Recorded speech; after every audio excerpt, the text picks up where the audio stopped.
Scott Slapin of the Slapin-Solomon viola duo, and I'm here today to talk about left-hand thumb position. People often have the idea that there should be one fixed place for the left thumb. Leaving out for a moment that people's thumbs vary greatly in their length, and so this is going to be a little bit different for everybody. Leaving that out, the thumb actually is often quite mobile, even when you're in one position, not going anywhere. It's always readjusting itself a little bit to give more flexibility for whatever the left hand needs to do at the moment. We'll have a couple of examples now of music from the standard repertoire, viola and violin, that starts in first position where your thumb could comfortably be higher, but ends up here. And so you kind of want to start more how you're going to end up. You want to start with a lower thumb so that you can end up like that.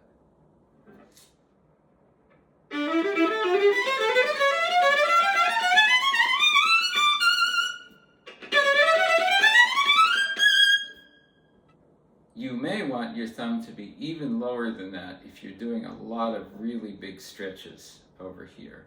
And the biggest stretch I can think of on the viola is a bit of a joke. It's from the viola part in the Nutcracker. That movement that does that over and over and over. You could actually do it on the C string. So basically stretching an octave in first position. And I chose that because you'll see how low the thumb needs to be in order to make that work.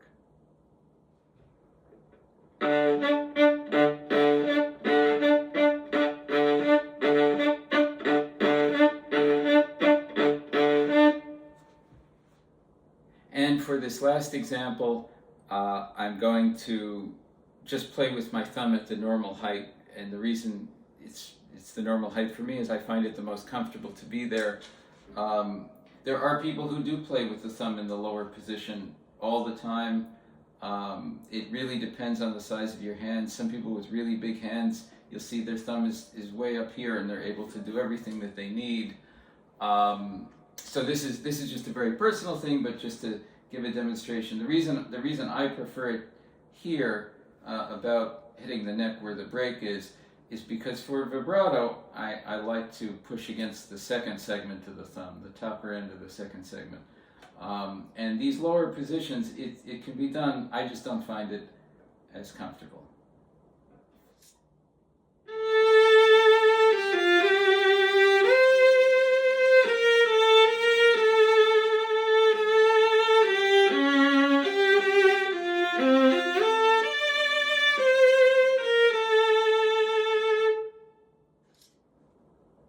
In my opinion, the thumb should be as choreographed as any of the other fingers.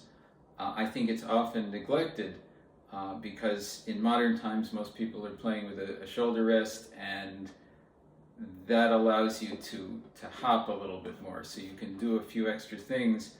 But if you're not using one, you need to really plan to be in the right place at the right time, or you could end up dropping the viola, which is on the top of the list of things you don't want to happen at a concert.